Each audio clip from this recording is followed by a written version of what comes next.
दोस्तों जो equity mutual funds हैं वो हमेशा से एक ह्यूज वेल्थ क्रिएट करने का एक तरीका रहा है जिसमें बहुत सारे इन्वेस्टर्स ने म्यूचुअल फंड में सिर्फ इन्वेस्ट करके एक अच्छी खासी रिटर्न्स जनरेट की है। आज आपको इस वीडियो में मैं 10 ऐसे म्यूचुअल फंड्स के बारे में बताने वाला हूं जिन्होंने पिछले 10 सालों की अगर हम रिटर्न्स निकाल के देखेंगे तो सबसे ज्यादा रिटर्न्स दी है। अब ये वीडियो से आपको एक चीज का आइडिया मिलेगा कि म्यूचुअल फंड्स में इन्वेस्ट करके भी आप एक बहुत ह्यूज वेल्थ क्रिएट कर पाते हैं और लॉन्ग टर्म में यानी कि 10 साल के पीरियड में एक अच्छी खासी वेल्थ इन्वेस्टर्स ने म्यूचुअल फंड से जनरेट की है। ये भी देखेंगे, इससे आपको एक ये भी आइडिया मिलेगा कि किस कैटेगरी के म्यूचुअल फंड्स हैं जो 10 सालों में सबसे अच्छी रिटर्न्स जनरेट कर पाए हैं। और देखिए आने वाले टाइम में भी हो सकता है कि अभी भी एक अच्छी रिटर्न्स ऐसे म्यूचुअल फंड्स आने वाले टाइम में जनरेट करें। तो अगर आप यहां पर देखेंगे सबसे पहले फंड आ जाता है निप्पन इंडिया का स्मॉल कैप फंड। इसने सबसे ज्यादा रिटर्न्स म्यूचुअल फंड्स में जनरेट करके दी है। अगर हम यहां पर बात करते हैं लगभग आप देख सकते हैं 30% के आसपास की इसने एनुअल रिटर्न्स जनरेट करके दी है पिछले 10 सालों की अगर हम बात करते हैं। और आपका लगाया हुआ 1 लाख रुपए, आज से 10 साल पहले अगर आपने इस फंड में 1 लाख रुपए लगाए होते तो वो पैसा लगभग 15 लाख रुपए इस फंड ने बना दिया है। यानी कि 10 सालों में 15 गुना की रिटर्न्स इस फंड ने इन्वेस्टर्स को जनरेट करके दी है। दूसरा म्यूचुअल फंड भी स्मॉल कैप कैटेगरी का म्यूचुअल फंड है। इसने 28.43% की रिटर्न्स दी है। ये है एसबीआई का स्मॉल कैप फंड।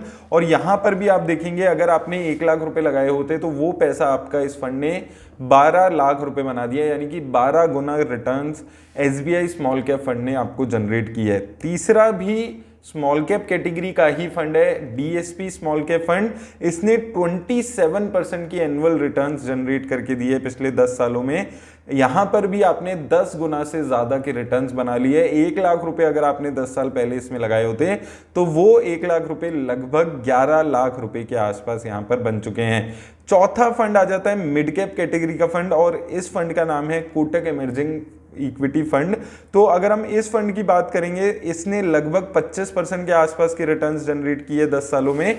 और लगभग आपका लगाया हुआ 1 लाख रुपए इस फंड ने 9,64,000 रुपए के आसपास बना दिए। तो आप देख सकते हैं कि काफी अच्छी रिटर्न्स ये सारे म्यूचुअल फंड जनरेट कर रहे हैं। इसके बाद अगर हम देखेंगे इन दोनों म्यूचुअल फंड्स ने भी 25% के आसपास की रिटर्न्स यहां पर जनरेट की है। यहां पर भी आपके लगाए हुए 1 लाख रुपए लगभग 9.5 लाख रुपए के आसपास हो गए हैं। इन फंड्स की बात करें तो कोटक स्मॉल कैप फंड है, इसने भी 25% के आसपास की रिटर्न दी है। उसके बाद क्वांट टैक्स प्लान है, इसने भी 25% के आसपास की रिटर्न यहां पर दी है। इसके अलावा क्वांट एक्टिव फंड आ जाता है जिसने यहां पर लगभग 24% के आसपास के रिटर्न दिए। यहां पर भी अगर आपने 1 लाख रुपए लगाए होते तो वो 1 लाख रुपए इस फंड ने आपके 9 लाख रुपीस के आसपास तक बना दिए होते। इसके अलावा अगर आप देखेंगे Franklin India smaller cap, Edelweiss mid cap, HDFC mid cap और SBI Magnum mid cap fund, ये फंड्स ने भी आपको 23-24% तक की रिटर्न्स दिया। आप यहां पर देखेंगे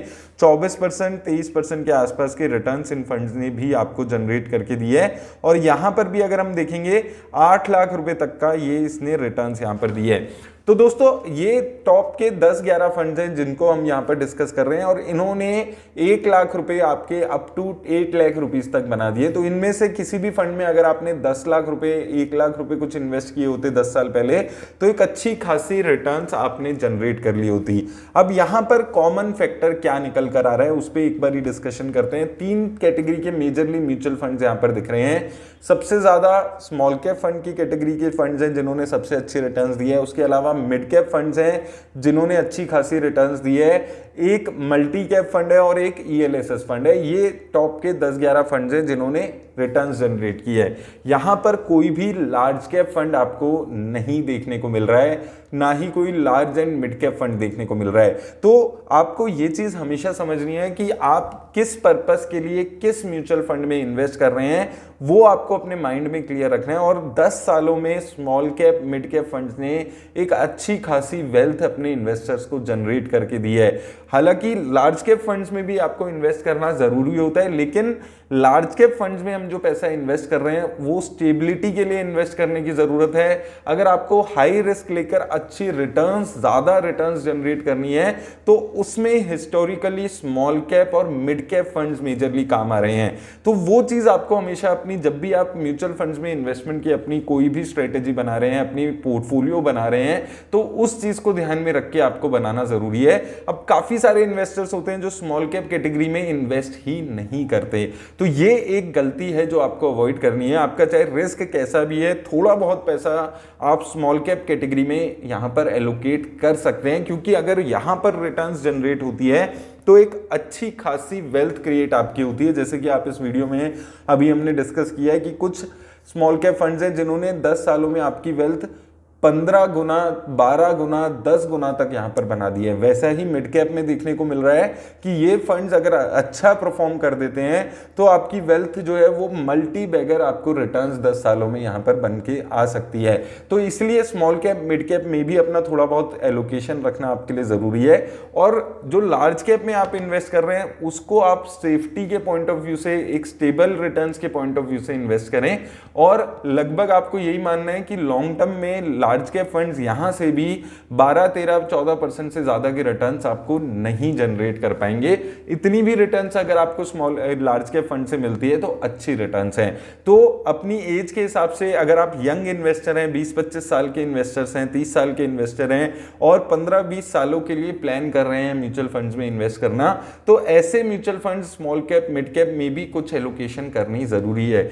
छोटे पीरियड में 1 साल, 2 साल, 3-4 साल में वॉलेटिलिटी आपको देखने को मिल सकती है। ऐसा पीरियड भी बीच में आया था जब स्मॉल कैप और मिड कैप फंड्स ने आने वाले 2-3 साल में, जैसे 2017 से लगभग 2020 का पीरियड ऐसा था जब मिड कैप फंड्स ने, स्मॉल कैप फंड्स ने रिटर्न्स ही जनरेट नहीं की थी।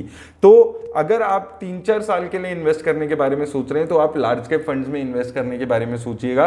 लेकिन अगर आपका 15-20 साल का टाइम हॉरिजॉन है, 10 साल का टाइम हॉरिजॉन है, तो small cap mid cap funds एक अच्छी रिटर्न्स जनरेट करने में आपकी मदद कर सकते हैं।